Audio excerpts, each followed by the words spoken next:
Kjo është njëra nga 2 urat e dëmtuara, e cila nuk lidh 2 brigje, por ka izoluar pikërisht 3 fshatra malore të njësisë administrative të Këlmendit dhe më konkretisht fshatrat Kozhnje, Nikç dhe Vukël, me një popullsi prej më shumë se 1500 banorësh.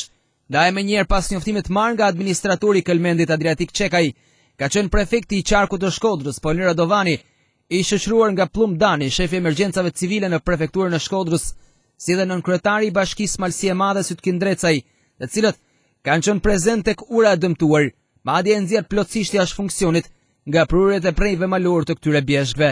Kështu gjatë inspektimit në vend të kësaj situate, prefekti Paulin Radovani ka komunikuar me drejtorinë e përgjithshme të emergjencave, po kështu edhe me Fondin Shqiptar të Zhvillimit, për të mundësuar një zgjidhje sa më të shpejtë dhe emergjente, për të krijuar kështu mundësinë e këtyre banorëve të lëvizin drejt qendrës së njësisë administrative të Tamarës.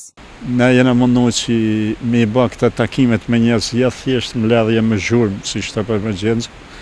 Ne praktikojmë të si prefektur takimin direkt, janë marrë me grup, me pjesën në Shkodrës edhe me hidrocentralin.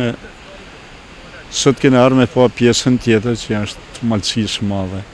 Këtu situata është e vështirë për me arë, për me vepru, për me punu.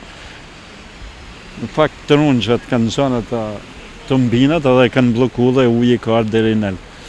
Ne do të përpiqem me mendimin e Fondit Shqiptar të Zhvillimit, me ushtërinë, me bën diçka që para se me bëj zgjidhje me urbelit o diçka të ngjashëm, me ndërhyj urgjentisht që me sistemu këtë situatë që ja kriju këto.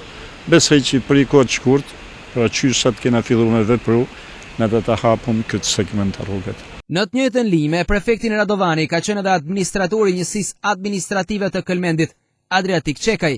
Po bajnë matë mujtënën, që me la rëndim të reshatëve që janë t'izolum. Po marrin masa për me ban një zgjidhje emergjente, edhe po marrin masa për një projekt më afatgjatë, se kjo nuk është zgjidhje për momentin, dhe me marrë masa ma konkrete.